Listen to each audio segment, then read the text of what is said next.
क्या सचमुच भारत की धरती पर एक ऐसा शहर है जहां से समय को नापा जाता था? क्या कभी दुनिया का शून्य देशांतर, जीरो मेरिडियन, उज्जैन से होकर गुजरता था? क्या यह संयोग है कि कर्क रेखा के पास बसा यह नगर खगोलीय गणनाओं का केंद्र बना? क्या यहाँ की भस्म आरती केवल भक्ति है, या उसमें छिपा है मृत्यु और समय का गहरा दार्शनिक रहस्य? और सबसे बड़ा प्रश्न, क्या महाकाल केवल एक देवता है, या वे उस अवधारणा के प्रतीक हैं जिसे हम काला समय कहते हैं? आज की इस यात्रा में हम किसी कथा या कल्पना में नहीं, बल्कि इतिहास, खगोल शास्त्र, पुरातत्व और दर्शन के प्रमाणों के साथ उतरेंगे उस नगरी में जिसे शास्त्रों में कहा गया अवंतिका, जिसे पुराणों ने सप्तपुरियों में स्थान दिया, और जिसे आज हम जानते हैं उज्जैन। यह केवल एक तीर्थ नहीं, यह समय, मृत्यु, ब्रह्मांड और मनुष्य के संबंध का जीवित प्रयोगशाला है। और जब हम इस रहस्य की परतें खोलेंगे तो आप पाएंगे महाकाल की नगरी का विज्ञान केवल अतीत नहीं, बल्कि हमारी सोच को आज भी चुनौती देता है। उज्जैन समय का केंद्र क्यों? प्राचीन भारतीय खगोल शास्त्र में एक शब्द बार बार आता है, रेखांश। आज हम जिस ग्रीनविच मेरिडियन को शून्य देशांतर मानते हैं, वह आधुनिक युग की परिभाषा है। लेकिन मध्यकालीन भारतीय खगोल ग्रंथों में गणनाएं अक्सर उज्जैन को आधार मानकर की जाती थीं। 6वीं शताब्दी के महान गणितज्ञ और खगोलविद वाराहमिहिर, जिन्होंने अपनी प्रसिद्ध कृति पंच सिद्धांतिका में विभिन्न खगोलीय सिद्धांतों का समन्वय किया, उज्जैन को गणना का प्रमुख केंद्र मानते हैं। इससे पहले भी कई सिद्धांतों में उज्जैन का विशेष उल्लेख मिलता है। क्यों? क्योंकि भौगोलिक रूप से उज्जैन लगभग 23.17 डिग्री उत्तरी अक्षांश पर स्थित है, कर्क रेखा के निकट। सूर्य की उत्तरायण और दक्षिणायन गति को समझने में यह स्थान विशेष रूप से उपयोगी था। यहां से सूर्य की छाया, दिन रात की लंबाई और ऋतु परिवर्तन का सटीक अध्ययन किया जा सकता था। यहां एक महत्वपूर्ण तथ्य है, भारत में समय की गणना सदियों तक स्थानीय मध्याह्न, लोकल सोलर नून के आधार पर होती थी, और उज्जैन उस गणना का केंद्रीय संदर्भ बिंदु बना। यही कारण है कि अनेक प्राचीन पंचांगों में उज्जैन आधारित गणनाएं मिलती हैं। क्या यह केवल खगोलीय सुविधा थी, या फिर यह स्थान किसी और गहरे कारण से चुना गया? विक्रम संवत और उज्जैन। जब हम उज्जैन की बात करते हैं तो एक नाम अनिवार्य रूप से जुड़ता है, विक्रमादित्य। यद्यपि ऐतिहासिक दृष्टि से विक्रमादित्य एक उपाधि भी रही है, किंवदंतियों में उन्हें उज्जैन का महान सम्राट माना जाता है, परंतु एक ऐतिहासिक तथ्य निर्विवाद है। विक्रम संवत, जो 57 ईसा पूर्व से प्रारंभ माना जाता है, भारतीय कालगणना की महत्वपूर्ण प्रणालियों में से एक है। समय की यह प्रणाली केवल धार्मिक नहीं, और प्रशासनिक और सामाजिक जीवन में भी प्रयुक्त होती थी।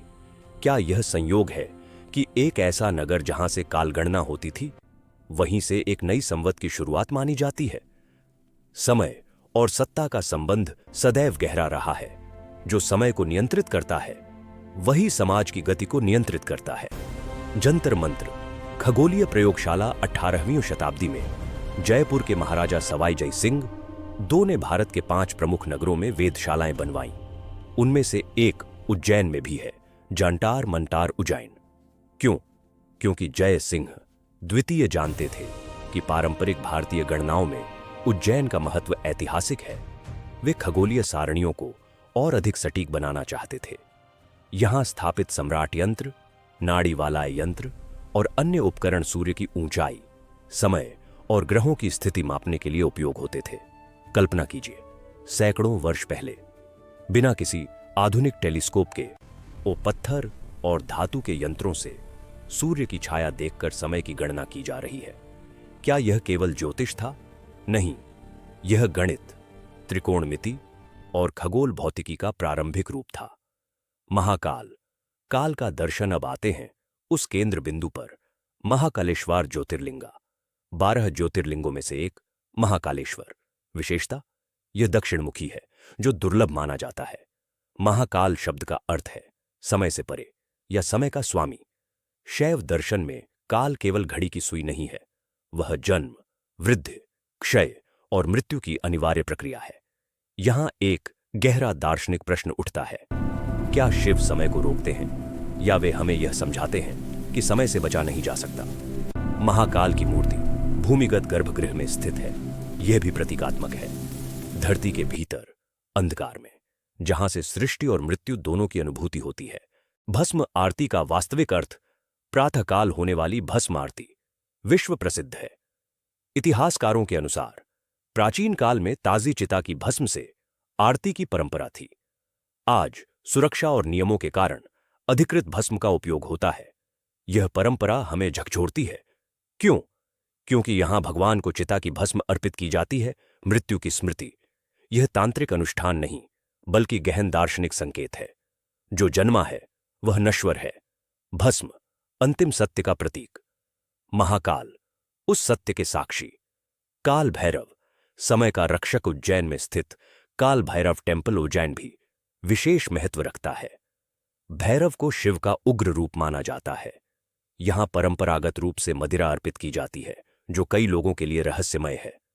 लेकिन इसका ऐतिहासिक आधार तांत्रिक परंपराओं में है, जहां भैरव क्षेत्रपाल, स्थान और समय के रक्षक माने जाते हैं।